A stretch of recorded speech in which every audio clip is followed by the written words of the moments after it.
When we return to the story of Robert Downey Jr., drugs land the troubled actor in prison, and he reaches out to a psychiatrist for help. Didn't your father introduce you to drugs? Well, let me put it this way. It was such a permissive time, and it was that culture, and so we were not discouraged from it. So, yeah, I mean... How old were you? Yeah, I was probably 8, 9, 10. As I recall, I was like swinging in a hammock in East Haven, Connecticut, and Dad was lecturing at Colgate University, and there was some guy in the room, and he had a joint, and I just like put my hand out. And he came over and put it in my hand, and it was on. Here is a guy who has, and I think he'll be the first to tell you, has struggled a great deal with his own particular set of demons. You've talked in other interviews again about your relationship with your father and the role of all of that in, you know, the dark periods you entered and taking drugs and drinking and all of that. And I just wondered whether, you know, you think you're free of all of that? In this current age of Hollywood, it's difficult to imagine a world where one Robert Downey Jr. isn't the king of the movie-making scene.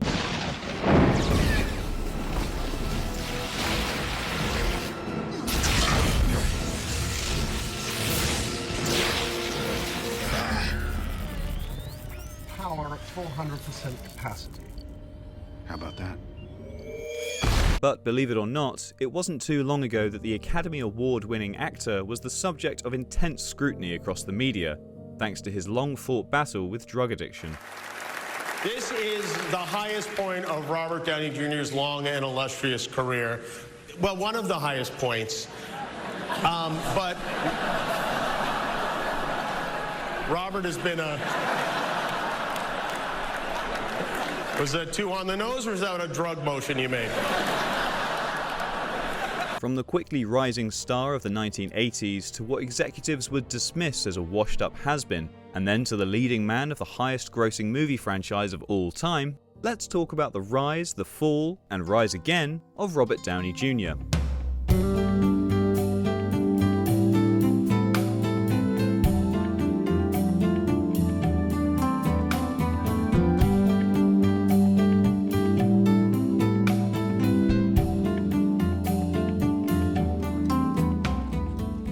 Robert Downey Jr. followed in his Hollywood parents' footsteps early on, when he made his film debut in his father's film Pound at age 5.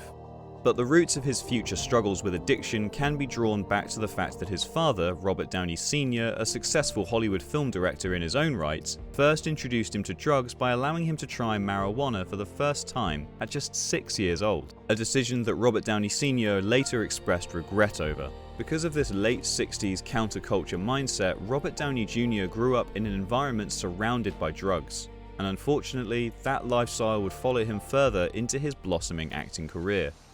I was wondering if I could stay at home tonight. I just really would love to wake up and know where the hell I am for once. It'd be a nice change of pace for me. I can't do that.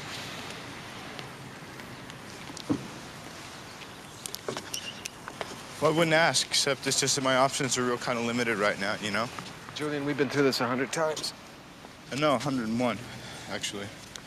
You conned your way through rehab. You lied. You stole. And look what you've done to our family. I know, but why don't you just give me a break? I just need you to be my father for one day. Just help me.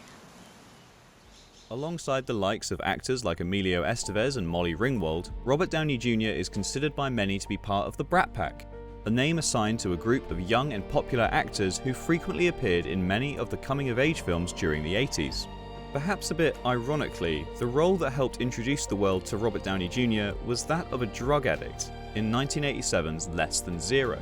Despite the drug habits, Downey's career was flourishing thanks to his charisma and passion in films like The Pickup Artist and Soap Dish. But the role that truly shot his career into the stratosphere and earned him an Oscar nomination was Charlie Chaplin in the 1992 biopic Chaplin. As far as the coolest letter I ever got was, I won't say where I was, prison. I got it from Jodie Foster, and she wrote me a letter about and this was years after Chaplin had come out, about how that was still so relevant, Chaplin's life, the precision, the dedication, the what he had to do to be who he was in the epoch that he was such an innovator in, and such literally a genius. You can't not believe that Charlie Chaplin was a genius. But Jody wrote me this letter basically reminding me that I had already gone through the motions of understanding what kind of personality would persevere in what is essentially the same hostile environment it was when he started, with the same new versions of Red Scares and public turning against and for you, and personal proclivities becoming public and almost damning you. So he went through all of that as well. In his own way, sure. Right. Yeah. So that was a whole other thing, was remembering like, oh yeah, what really sucks is when you live the lesson through the experience of shooting, in this case it was a biopic. Yeah. All the good stuff, and then some of the downsides, some of the pitfalls, things TBA, to be avoided. And then you blindly go and disregard all that data. Because for me, best case scenario is anytime I get onto a set, hopefully it's entertaining, it's fun.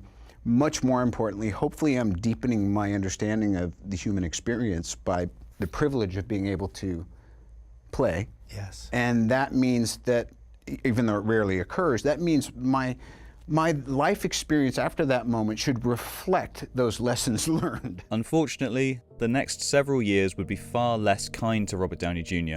He would have several regrettable brushes with the law, beginning in 1996, where he was arrested for possessing heroin, cocaine, and an unloaded revolver.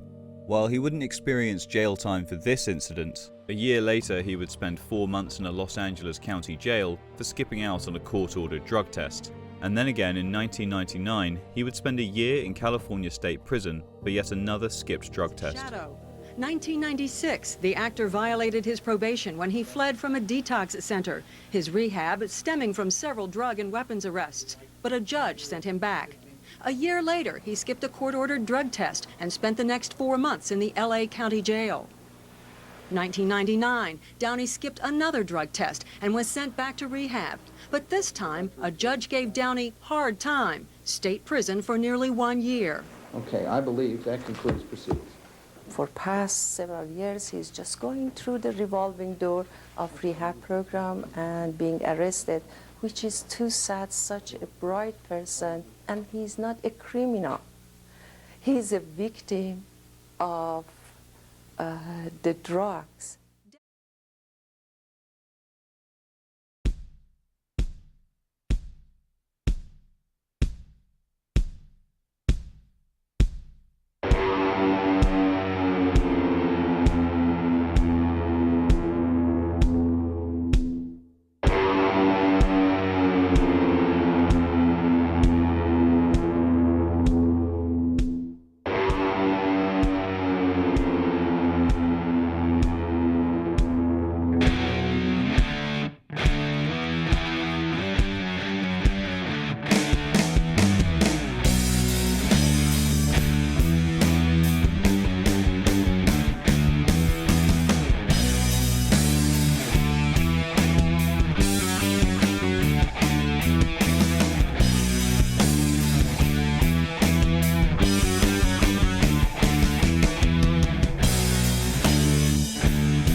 In 2006's The Shaggy Dog starring Tim Allen was actually the movie Downey points to as one of the most important of his career, due to the fact that it showed the industry that Disney believed in him as hireable and insurable. It's because of this critically panned film that director Jon Favreau and producer Kevin Feige were able to make the case to then skeptical Marvel executives that Robert Downey Jr. was the right man to be the face of their $140 million Iron Man film, and the risky Marvel Cinematic Universe thereafter. I shouldn't be alive. Unless it was for a reason. I'm not crazy, Pepper. I just finally know what I have to do. I know in my heart that it's right. Marvel Studios and Robert Downey Jr. shocked the world at 2024's San Diego Comic-Con when they announced that he would be returning in 2026's Avengers Doomsday, though not as Iron Man, but rather as the fan-favourite supervillain, Dr. Doom. And fan reactions have been divided, to say the least, with some feeling that it's a desperate swing from a recently struggling Marvel Studios. So I guess Robert Downey Jr. is coming back to the MCU, not as Tony Stark, as Dr. Doom. I have thoughts. I have questions. And funny thing, this is exciting news, no doubt, absolutely. But it's also simultaneously concerning news, if that makes sense. Or that Downey's charismatic personality isn't a match for Dr. Doom. But if there's one thing we've learned over the course of his career, it's that you should never bet against Robert Downey Jr.